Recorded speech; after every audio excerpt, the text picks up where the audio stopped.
Halo sahabat SAI, video kali ini kami akan membahas penerapan Akurat 5 untuk perusahaan dagang. Akurat 5 menyediakan free trial bagi Anda yang ingin mencoba Akurat 5 secara gratis. Klik link di deskripsi pada box di bawah ini. Untuk perusahaan dagang bisa menggunakan Akurat 5 varian standar. Di sini kita langsung saja buka untuk yang database sampel contoh.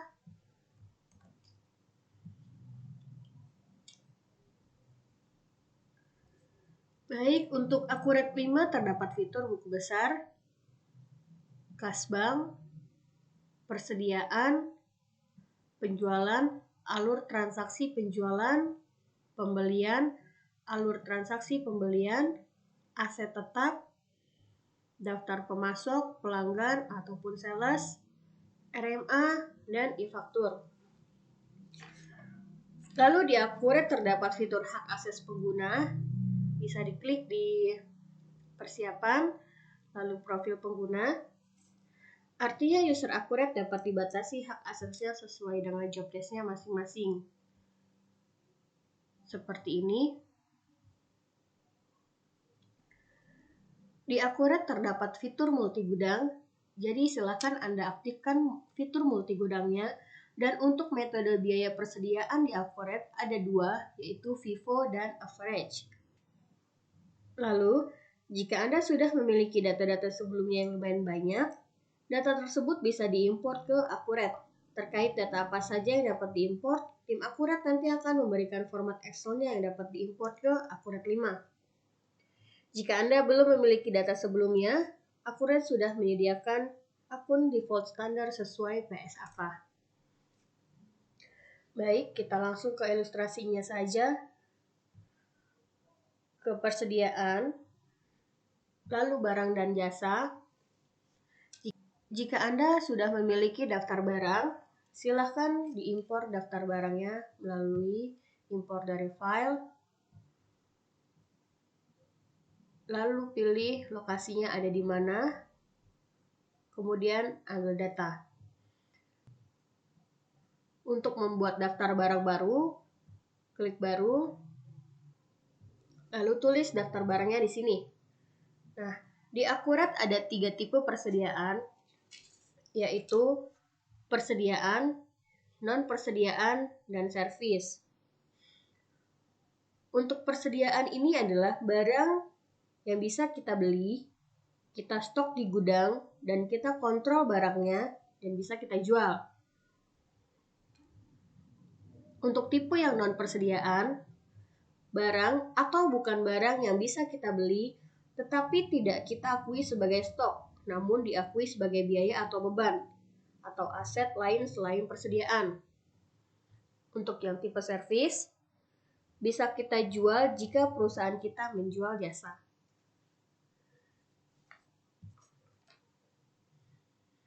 Di sini ada nomor barangnya. Misal kita jual barang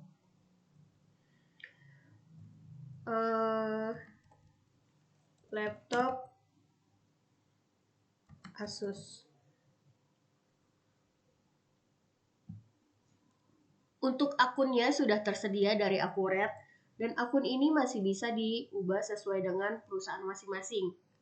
Karena di sini adalah sampelnya bahan bangunan, maka persediaan bahan bangunan.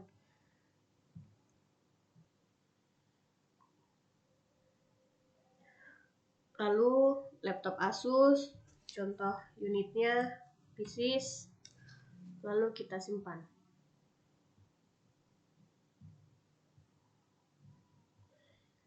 Ini adalah barang yang sudah kita input, kuantitasnya 0. Lalu kita masuk ke modul pembelian. Untuk transaksi pembelian, di Akurat transaksi ini tidak baku, jadi jika Anda tidak memiliki permintaan pembelian ataupun pesanan pembelian, bisa langsung ke faktur pembelian. Sebagai contoh, kita ada pesanan pembelian. Kita pilih vendornya.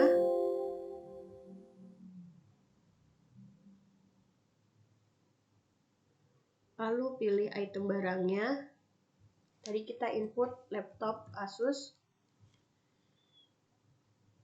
Kita beli 20 pieces. Harganya 5 juta.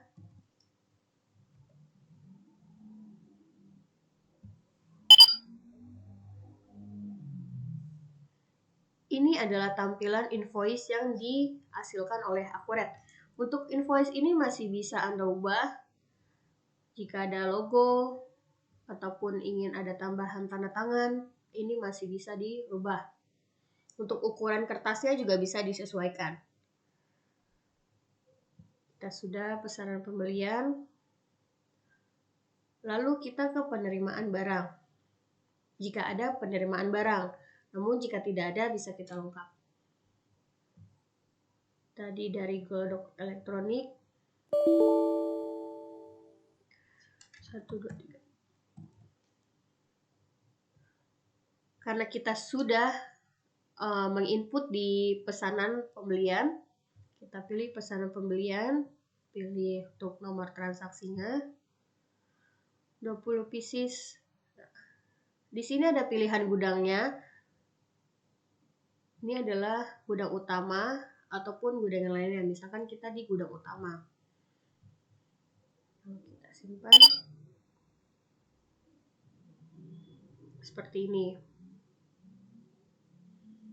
Semua invoice di Akuret masih bisa diubah template-nya, baik itu PO ataupun receipt item dan faktur dan lain-lain. Kemudian kita masuk ke faktur pembelian.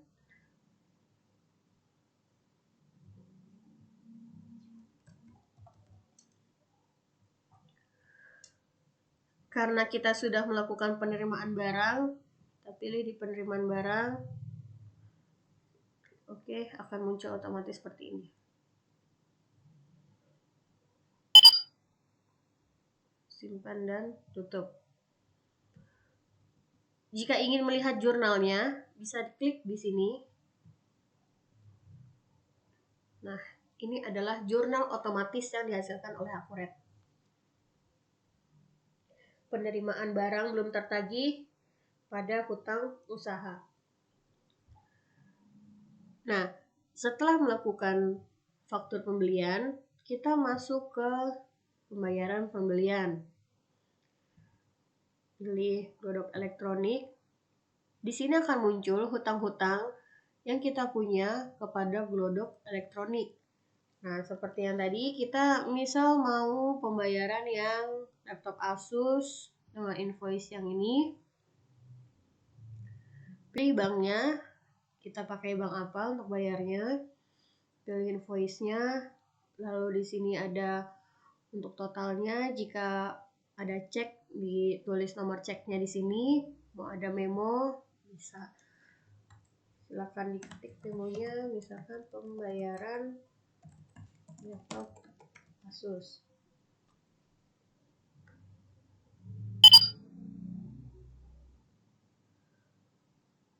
Seperti ini.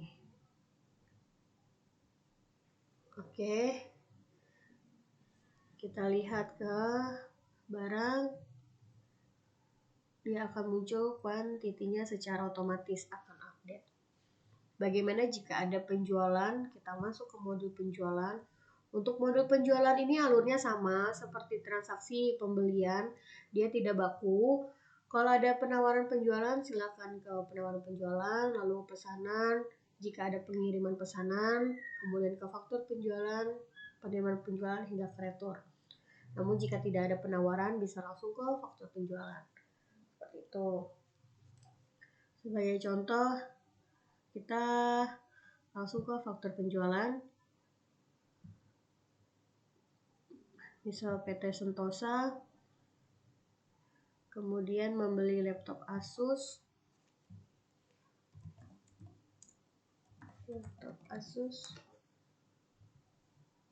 Kita laptop Asus jualnya 8 juta.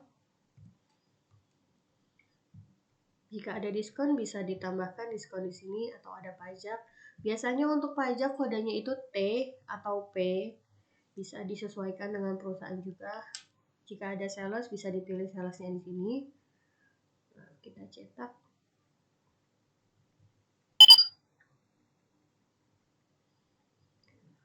seperti ini.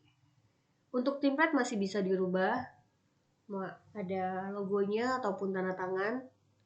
Untuk printnya atau di save mau PDF juga bisa, mau langsung di print ataupun bentuknya PDF seperti itu. Untuk jurnalnya bisa dilihat di sini. Karena ini adalah bahan bangunan sampelnya, maka akan munculnya persediaan bahan bangunan. Ini seperti yang di sounding di awal, untuk akunnya masih bisa dirubah sesuai dengan perusahaan masing-masing. Seperti itu. Lalu kita masuk ke pembayaran, penerimaan penjualan, pilih nama customernya.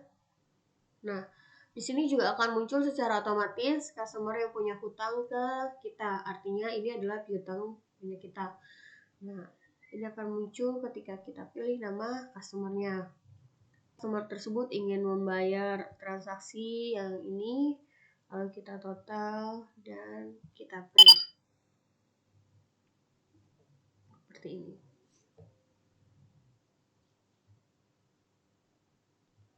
History keluar masuk barang bisa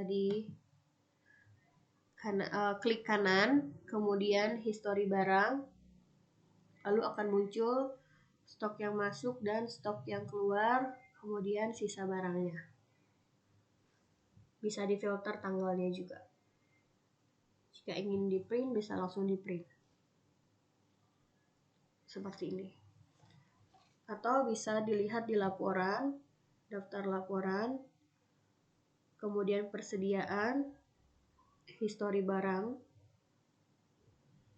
lalu pilih kategori barangnya, lalu pilih untuk filter barangnya. Misal ingin melihat semua barang, filter semua, klik OK. Seperti ini. Ini adalah history barang untuk masuk dan keluarnya. Untuk melihat laporan penjualan bisa klik di laporan, daftar laporan, laporan penjualan, rincian penjualan per barang, klik OK. Aceh Changhong, kuantitasnya 1, tanggal berapa, dan ini masih bisa diklik. Ingin melihat, otomatis akan langsung ke invoice yang sudah diinput.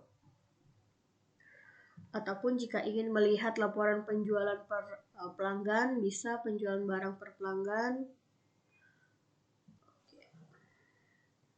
Seperti ini.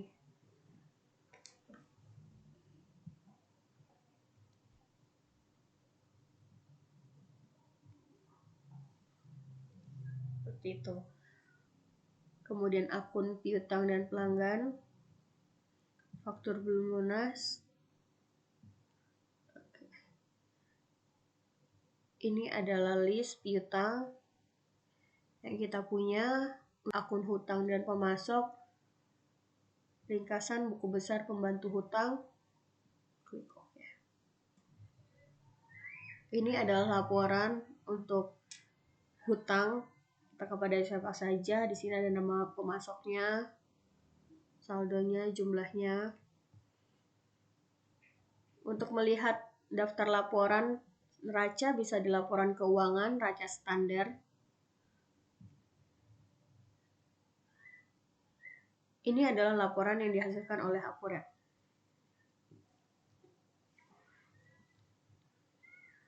Untuk laba ruginya, pilih di laba rugi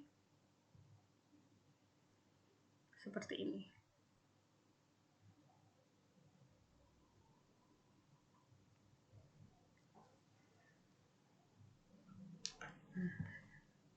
Untuk di Kasbank